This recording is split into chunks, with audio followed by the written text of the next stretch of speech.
माझ्या एकुलत्या एक मुलीचं लग्न नुकतंच जमलं होतं. तिचा होणारा नवरा इंजिनियर होता. त्याला पगारही खूप चांगला होता. काही दिवसापूर्वी त्याने एका शहरामध्ये 1 BHK फ्लॅटही घेतला होता. माझी एकुलती एक मुलगी लाडात वाढल्यामुळे तिला एकटीला राहण्याची अजिबात सवय नव्हती. माझी मुलगी सारिका मला सारखं म्हणायची, "हे बघ आई, मी लग्नासाठी तयार होती खरी, पण तुला लग्नानंतर माझ्याबरोबर काही दिवस राहावंच लागेल." ती माझ्यावर नाराज होऊ नये म्हणून मी तिला हो म्हणून टाकलं होतं. पण ती गोष्ट तिच्या मनात पक्की बसली होती. एक दिवस मी तिला म्हणाले, "सारिका, लग्नानंतर उलट एकट्या नवऱ्याबरोबर तुला राहायला मिळणार आहे. तुला कोणाचाही अडथळा येणार नाही आणि मी तुझ्यासोबत आली तर तुझ्या नवऱ्याला थोडं वेगळंच वाटेल." मी तिला असं खूप समजावून सांगायचे. पण तिची एकच इच्छा होती, तिच्या लग्नानंतर काही दिवस मी तिच्यासोबतच राहावं.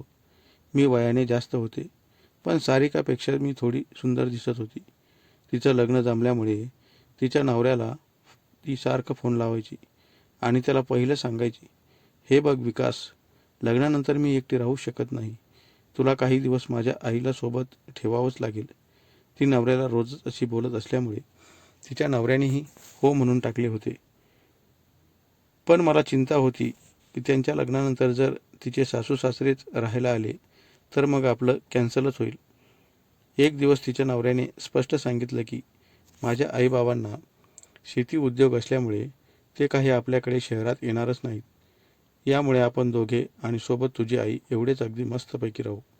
होणाऱ्या जावयाने असे म्हटल्यामुळे मी मुलीजवळ राहण्यासाठी माझ्या मनाची तयारी केली होती. माझी तयारी झाली खरी, पण आता माझ्या नवऱ्याची परवानगी घ्यायची होती. एका संध्याकाळी त्यांच्याजवळ झोपल्यावर मी हा विषय काढला. तेव्हा माझ्या नवऱ्यानेही परवानगी दिली होती.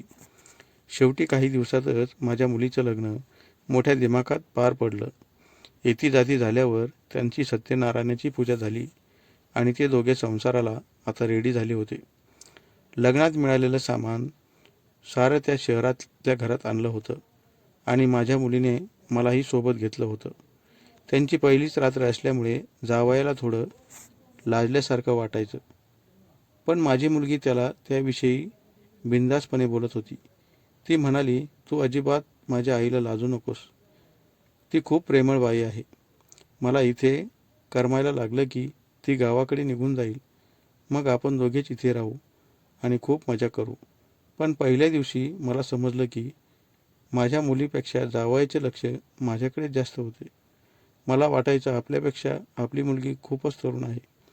यामुळे जावयाने तिच्याकडे ध्यान द्यावं. तो मला मामी म्हणायचा. काही दिवसांनी तो संध्याकाळी मला अजिबात लाजत नव्हता.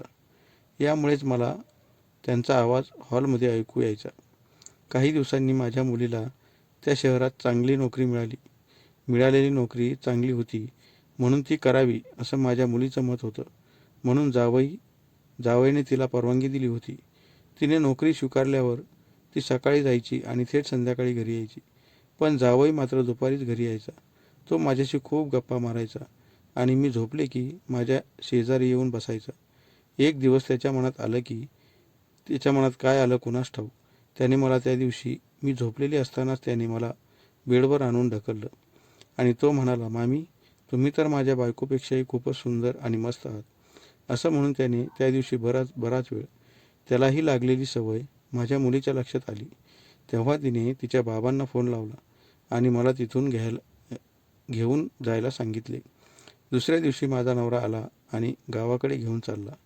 पण मला पाहून जावयाला वाटायचं सासूबाईने इथेच राहायला हवं होतं. पण माझा नवराही त्या कामासाठी आता खूप उत्साहित झाला होता. यामुळे त्याने मला गाडीवर बसवले आणि थेट आमच्या गावाकडे आणले. तेव्हा माझी जावयाच्या तावडीतून सुटका झाली होती.